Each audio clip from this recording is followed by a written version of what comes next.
Hi అండి, అందరికీ నమస్తే.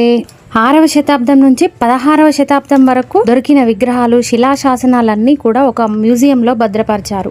అది ఎక్కడో లేదండి, అలంపూర్లో ఉన్న జోగులాంబ టెంపుల్లోనే ఈ ఆర్కియాలజీ మ్యూజియం అనేది మనకు కనిపిస్తుంది. ఈ పురాతన ప్రదర్శనశాలని డాక్టర్ సర్వేపల్లి రాధాకృష్ణ గారు 1953లో ఏర్పాటు చేయించారు.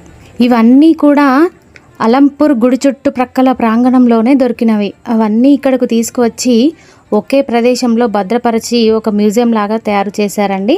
అంటే అప్పుడు బహ్మనీ సుల్తానులు ఆలయాలను ధ్వంసం చేసినప్పుడు ఈ విగ్రహాలు, శిలాశాసనాలు అన్నీ కూడా భూమిలోకి వెళ్ళిపోయాయి. త్రవ్వకాలలో దొరికినవి కాబట్టి దొరికినట్టుగా ఒక మ్యూజియం లాగా ఏర్పాటు చేసి విగ్రహాలను ఒకే దగ్గర పెట్టడం జరిగింది. ఈ మ్యూజియంలో మొత్తం 188 విగ్రహాలు, 26 శిలాశాసనాలు ఉన్నాయి. ఈ మ్యూజియం యొక్క ఫుల్ వీడియో కావాలంటే మా ఛానల్లో ఉంది, తప్పకుండా చూడండి. చూసి లైక్ చేయండి, షేర్ చేయండి, సబ్స్క్రైబ్ చేసుకోండి.